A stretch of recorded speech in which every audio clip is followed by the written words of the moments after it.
Muhammad sallallahu alaihi wasallam awalan min nuri jamali mimitina dicotet dicokot tina nur sifat jamal Allah. Aya sifat jalal, aya sifat jamal. Urang ibadah menuju sifat jamal jeung sifat jalal. Lamun urang geus ditajalikeun sifat jamal Allah ngabentuk bakal kieu. Lamun ditajalikeun dina jalal Allah bentuk manusana kitu. Geus moal kaliru wali Allah. Wali Allah itu keur jamal Allah nyorot, wali ieu kieu keur jalal Allah nyorot. Moal aya perbedaan. Walaupun berbeda, satu Allah kami.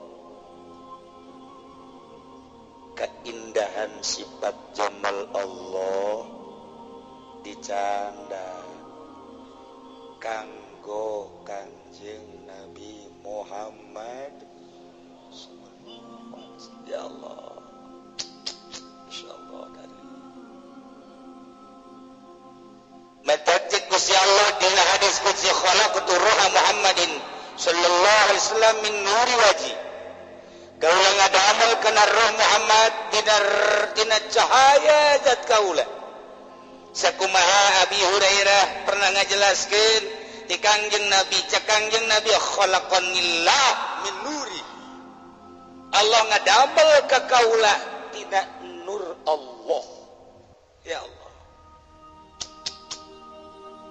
Matak di Kangjeng Nabi awaluna khalaqallahu ruhi. Panghilana makhluk nu didamel ku Allah ruh kaula. Wa awaluna khalaqallahu nuri. Panghilana makhluk nu didamel ku Gusti Allah nuri cahaya kaula. Wa awaluna khalaqallahu al-qalam. Panghilana makhluk anu didamel ku Gusti Allah pena. Wa awalu ma khalaqallahu al-aqlu. Pangeulana makhluk nu diamal ku Allah akal. Beda-beda sih. Pertama ruhi, kedua nuri, katilu qalam, opat akal. Horeng fal muradu minha syai'un wahid. Nu dikarepkeun mah hiji naon? Wa huwa al-haqiqatul Muhammadi. Jaritakeun ruhi Kangjeng Nabi. Jaritakeun nuri Kangjeng Nabi. Nyaritakeun kolam Kangjeng Nabi, nyaritakeun akal Kangjeng Nabi. Kok beda-beda sih kumaha menyikapina? Lakin summiyan nuran ketika pertama dingaranan nur ruh Kangjeng Nabi nur likauni sofian an zulumatil jalaliyah lantaran cahaya bisa nganyekaskeun ngabersihan nyaangkeun tina kepekan bangsa jalal. Jelema teh nyahoeun ka pangeran sorot ku nur Kangjeng Nabi bae nyaho. Jelema teh nyahoeun kana haram sorot ku nur Kangjeng Nabi bae nyaho. Jelema teh nyahoeun kana ieu teh salat wajib sorot ku nur Kangjeng Nabi bae nyaho. Jelema teh nyahoeun kana ilmu marifat sorot ku nur Kangjeng Nabi bae nyaho. Jelema teh nyahoeun kana bahwa yen kredit teh haram sorot ku cahaya juri bae ngridit. Lamun aya kiai masih kene ngridit can kasorot ku nur Kangjeng Nabi Muhammad sallallahu alaihi wasallam. Lamun aya jelema masih kene nyokot duit can kasorot ku nur Kangjeng Nabi Muhammad.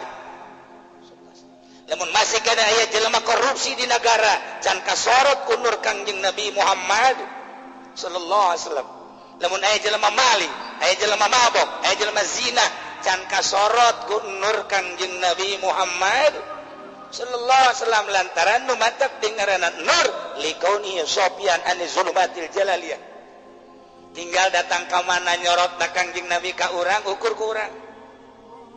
Aya anu sorotanana datang ka zahir, aya anu sorotanana datang ka batin, ieu mah zulumatil jalaliyah, bangsa jalal batin.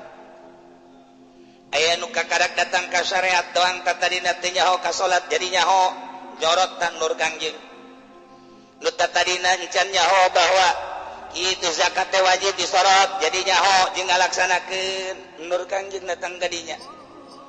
Aya anu datang ka dinya doang syariat encan datang kana thariqah. Aya anu disorot ku nur Kangjeng Nabi datang ke thariqah berjalan suluknya aya ngebersihan batin ulah aya ria di jero qalbu ulah aya hasud di jero qalbu ulah aya takabur di jero qalbu ulah aya hubul mal di jero qalbu hubul jah hubul dunya hubul riasa dan lain-lain sebagainya ketika nur Kangjeng Nabi Muhammad nyorot luar biasa datang ke bersih teh bersih lain lalagaan cek kasate tinggal urang kadeukeutan Kangjeng Nabi bayat sama urang maca sholawat ulah loba-loba sapoe 3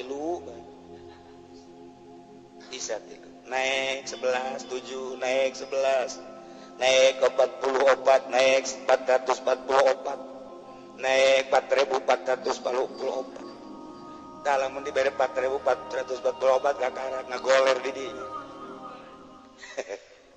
tah nur Kangjeng jadi urang lamun hayang nyaho kaistimewaan ibadah urang sholawat ulah make macem-macem ulah make engke aya sholawatan di awak urang Kangjeng Nabi nyorot ka urang ketika Kangjeng Nabi nyorot da sabaraha persen ka urang karasa ka urang sorotan nur Kangjeng Nabi nyorot datang ka syariat urang meta dina syariat ketika nur Kangjeng Nabi nyorot ka urang datang ka thariqah urang meta dina thariqah ketika nur Kangjeng Nabi urang nyorot kana hakikat urang meta dina hakikat tinggal sakumaha sorotan Kangjeng Nabi wae ka urang Islamun di Denmark anu ngalecikeun ka Kangjeng Nabi di Bandung anu ngalecikeun Kangjeng Nabi di urang anu ngalecikeun Kangjeng Nabi ulah nyaritakeun jelema ngahinakeun ka Kangjeng Nabi melalui ucap eta mah jelas kafir urang ketika urang teu salat berarti urang ngalecikeun Kangjeng Nabi